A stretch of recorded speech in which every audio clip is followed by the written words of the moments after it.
তো বন্ধুরা কেমন আছেন? আশা করি সবাই ভালো আছেন। তো আপনার স্ক্রিনে দেখতে পাচ্ছেন একটি ছবি যেখানে ওয়াটার লোগো দেওয়া আছে। তো আজকে আমরা দেখব কিভাবে ওয়াটার লোগোটি সরাতে হবে।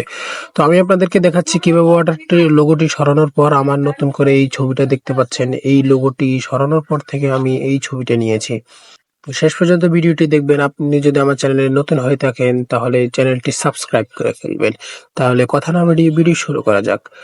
তো সর্বপ্রথম আমরা প্লে স্টোরে যাব এবং প্লে স্টোর থেকে সেখানে সার্চ অপশনে গিয়ে লিখব water maker remover. Water maker remover লেখার পরে উপরের যে অ্যাপসটি আসবে সর্বপ্রথম সেই অ্যাপসটিতে যাব। যেহেতু অ্যাপসটি আমার ডাউনলোড আছে তাই আমি সেখান থেকে সরাসরি ওপেনে চাপ দিলাম। ওপেনে চাপ দেওয়ার পর থেকে আপনাকে কিছুক্ষণ ওয়েট করতে হবে, প্রায় 10 থেকে 15 সেকেন্ড ওয়েট করলেই আপনার পরবর্তী স্টেপটা চলে আসবে।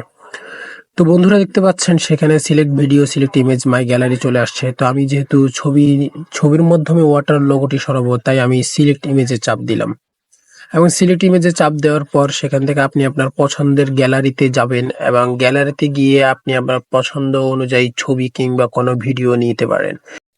তো বন্ধুরা দেখতে পাচ্ছেন আমি ছবিটি নিয়ে নিয়েছি। সেখান থেকে আমি যে ওয়াটার লোগোটা আছে সেই ওয়াটার লোগোটির মধ্যে এই কালো যে অপশনটি আছে সেই অপশনটি ঢেকে দিব এবং ঢেকে দেওয়ার পর কিছুক্ষণ ঠিক করে ঢেকে দিয়ে আমি সেখানে সেভ যে অপশনটি আছে সেই সেভ অপশনে চাপ দিব এবং সেই সেভ অপশনে চাপ দেওয়ার পর কিছুক্ষণ প্রসেসিং আসবে। প্রসেসিং এর পর দেখতে পাচ্ছেন আপনারা প্রসেস সাকসেসফুলি হয়ে গেছে এবং সেখানে আমি টিক অপশনটিতে চাপ দিব।